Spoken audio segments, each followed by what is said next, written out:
So you're making a YouTube video and are trying to find a way to spice things up. You turn to all things which are immortal and will not die on YouTube and put in the Mad World meme. You know the one. Your video's looking spiffy, you upload it, and lo and behold, you get a copyright strike. That's solely because of Universal Music Group, because of Disney, because of United States copyright law.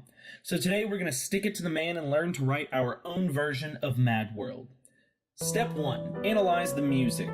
So Mad World is just 4 chords in the truth. Specifically, those 4 chords are F minor, A flat, E flat, and B flat major. Analysis done. Step 2. Actually analyze the music.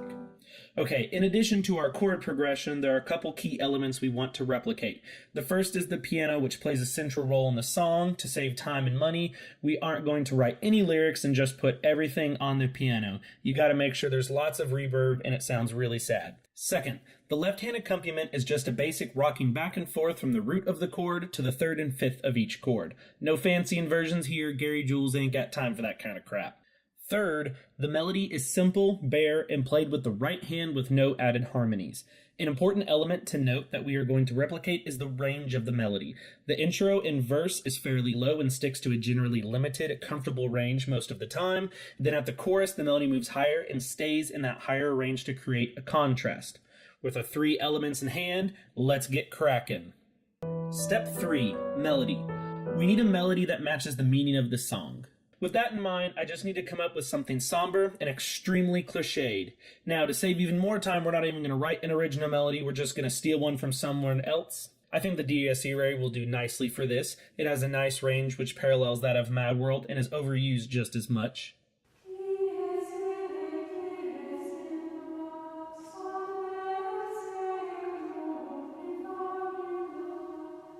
Step 4. Harmonizing. Since Mad World is an F Dorian, like minor but with a raised 6th scale degree, I'm also going to put my tune in F Dorian and use all of the same chords. So what I've done is I've entered the basic 2nd and 3rd line of the DSE array into finale. Now I've changed the rhythm up a little bit in order to get it to fit into the measures better. However, I've not changed much anything else. One thing I neglected to mention earlier is that the DSE array is also in Dorian, so it's going to work really well for Mad World, which is in F Dorian. So right off the bat, we have F minor, A flat, E flat, and B flat chords to work with for this, and we're only going to be using the simple rocking back and forth motion. So we're going to establish the fact we're in F minor by starting out with an F minor chord. From there, the 2nd measure has a G and an E flat in it, so it's going to be perfect for an E flat major. Ending with an F on beat 3 is actually going to turn this into an E flat 9 chord. So then if we move to the 3rd measure, we have an A flat again on beat 1. We're walking past an F in the measure. So I'm actually going to put F minor again, so it's creating this rocking back and forth motion of F, E flat, F, E flat. And guess what? Measure 4 starts on a G, ends on an F, so we're going to create another E flat 9 chord.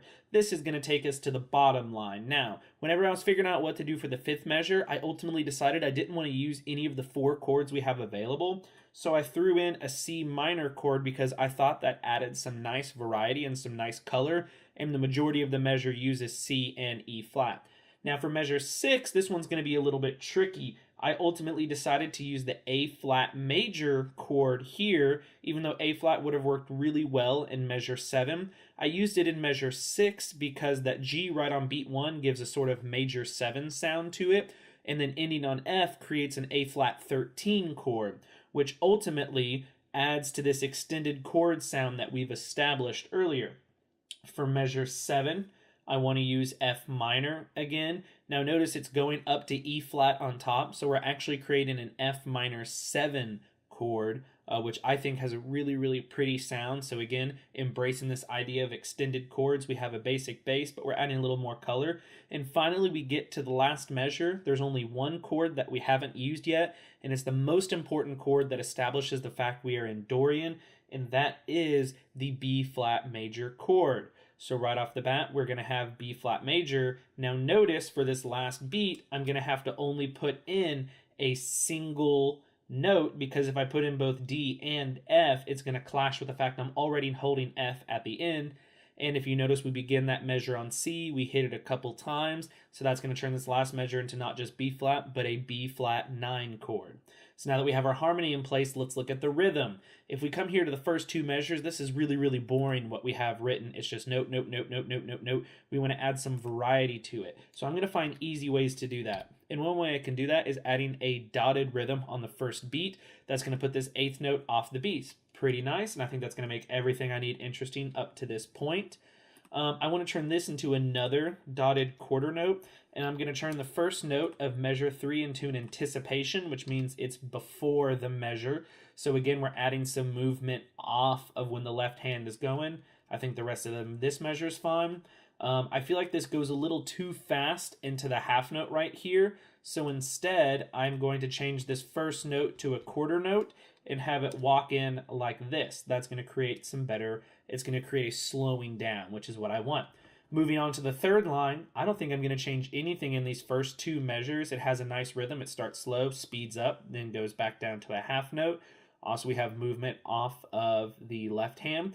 Finally, once we get to the 7th and 8th measure, the only thing I'm going to change here is I'm going to tie this. When I initially listened to the B flat against the C, it clashed a lot. So I had this tie over the line in order to avoid that clash and to create a little bit more syncopated motion. With that, the only thing left to change is a fermata on the last beat. So with this, we have our Not Mad World written. Let's take a listen. Now, I don't have any sad footage, so enjoy this video of a snail I took.